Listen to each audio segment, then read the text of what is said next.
Hello students, welcome to Tutora.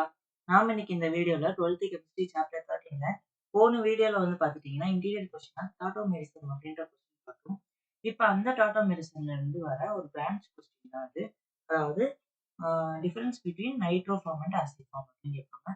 So அந்த வீடியோவையுமே நான் உங்களுக்கு பார்த்துட்டீங்கன்னா டேக் பண்ணுறேன். ஸோ அந்த கொஸ்டின் படிச்சிருக்கேன், இதையுமே சேர்த்து படிச்சிருக்கேன். ஸோ இப்போ இந்த வீடியோ பார்க்குறீங்கன்னா அந்த வீடியோவும் பாருங்க, உங்களுக்கு ரொம்ப ஈஸியாகவே புரியும். ஸோ இந்த நைட்ரோஃபார்மே அசிஃபார்மே எப்படி நம்ம டிஃபரன்ஷியேட் பண்றாங்க அப்படின்னு பார்க்கலாம். இந்த நைட்ரோஃபார்ம் அசிஃபார்ம்னா என்னன்றத நான் போன வீடியோலயே சொல்லியிருக்கேன். ஸோ நான் இப்போ எழுதிக்கிறேன். ஹெட்டிங் ஃபர்ஸ்ட், டாபிக் ஃபர்ஸ்ட் எழுதிக்கிறோம். நைட்ரோஃபார்ம். இங்கிட்ட பார்த்துட்டீங்கன்னா அசிஃபார்ம். ஸோ இந்த டாபிக் பார்த்துட்டீங்கன்னா இப்போ எழுதியாச்சு. ஸோ அடுத்து என்ன பண்ண போறோம் அப்படின்னா டிஃபரன்ஷியேஷன். இப்போ பாருங்க, நைட்ரோஃபார்ம் அப்படின்றது லெஸ் அசிடிக்கா. ஃபர்ஸ்ட் எடுத்தோடனே லெஸ் அசிடிக். லெஸ் அசிடிக்கா ஏன் அது இருக்கு அப்படின்னு பார்த்தீங்கன்னா, ஆக்சிஜன் குரூப் அப்படின்றது டபுள் பாண்ட்ல இருக்கும். OH குரூப் இருக்காது. அதனால அது லெஸ் அசிடிக்கா இருக்கும். அதே அசிஃபார்ம் பார்த்தீங்கன்னா மோர் அசிடிக்கா இருக்கும். இது இது மட்டும் பார்த்தீங்கன்னா உங்களுக்கு லைட்டா புரியுற மாதிரி இருக்கும். அந்த வீடியோ பார்த்தீங்கன்னா உங்களுக்கு ரொம்பவே கிளியராவே புரியும். ஸோ அதனால தான் சொல்றேன், அந்த வீடியோ பார்த்துக்கோங்க. ஃபர்ஸ்ட் பாயிண்ட் லெஸ் அசிடிக், மோர் அசிடிக்னு சொல்லியாச்சு. இப்போ ரெண்டாவது டிசால்வ் இன் NaOH சோடியம் ஹைட்ராக்சைடுல எப்படி டிசால்வ் ஆகும்னா ஸ்லோலி.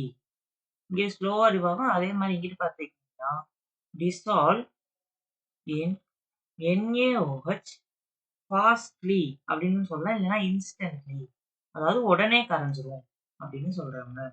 ஃபர்ஸ்ட் பாயிண்ட் என்னது? லெஸ் அசிடிக், மோர் அசிடிக்கா. ரெண்டாவது பாயிண்ட் என்னது? டிசால்வ் இன் NaOH ஸ்லோலி. இந்த சைடு பார்த்துட்டீங்கன்னா டிசால்வ் இன் NaOH இன்ஸ்டன்ட்லி, இல்லைன்னா ஃபாஸ்ட்லி. உங்களுக்கு எப்படி புரியுதோ அப்படி எழுதிக்கங்க, தப்பு.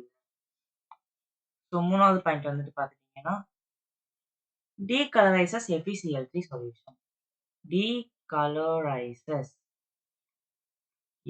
FeCl3 solution. FeCl3 அப்படின்ற சொல்யூஷன் நார்மலா பார்த்துட்டீங்கன்னா ஒரு நல்ல கலர்ல இருக்கும். ஆனா அத நைட்ரோஃபார்மோட ஆட் பண்றப்ப அது கலர் இல்லாம மாறிடும். வாட்டர் மாதிரி டிரான்ஸ்பரண்ட் கலருக்கு மாறிடும். ஆனா இத வித் FeCl3யோட இத ஆட் பண்றப்ப gives reddish brown color. நார்மலாவே FeCl3 வேற ஒரு கலர்ல இருக்கும். பட் ஆனா அது அசிஃபார்மோட இருக்கிறதோட சேரும்போது அது ஒரு ரெட்டிஷ் ப்ரௌன் கலர் பார்த்துட்டீங்கன்னா கிடைக்குது. இது டீகலரைஸ் பண்ணுது, இது ரெட்டிஷ் ப்ரௌன் கலர் கொடுக்குது. ஸோ ஃபோர்த் பாயிண்ட் பார்ப்போம். ஸோ ஃபோர்த் பாயிண்ட் அப்படின்றது தான் இதுக்கு கடைசி பாயிண்ட் இல்லையா? ஃபோர்த் பாயிண்ட் என்ன அப்படின்னா electrical conductance is low. Electrical conductance is low. அதாவது இப்போ ஒரு கரண்ட் இந்த சொல்யூஷன் வழியா பாஸ் ஆச்சுன்னா லைட்டா தான் பாஸ் ஆகும். இப்போ இந்த இடத்துக்கு பார்த்துட்டீங்கன்னா electrical conductance is very high. Very high இல்லைன்னா ஹை எப்படின்னாலும் போட்டுக்கலாம். 4 பாயிண்ட்டையும் நான் ரிவைஸ் பண்றேன் பாருங்க. நைட்ரோஃபார்ம் அசிஃபார்ம். ஃபர்ஸ்ட் பாயிண்ட் நைட்ரோஃபார்ம் லெஸ் அசிடிக்கா இருக்கும், இது மோர் அசிடிக்கா இருக்கும். இது OH குரூப் இருக்காது, இங்கிட்டு OH குரூப் இருக்கும். ரெண்டாவது NaOHல ஃபாஸ்டா சால்வ் ஆகாது. பட் ஆனா இது NaOHல உடனே கரைஞ்சிடும். அடுத்து FeCl3 அப்படின்ற ஒரு சொல்யூஷன் ஆட் பண்ணும்போது இது அதை டிரான்ஸ்பரண்டா மாத்துது. இது ரெட்டிஷ் ப்ரௌன் கலர்ல மாத்துது. மெரூன் கலர் சொல்லணும்னா அந்த கலர்ல மாத்துது.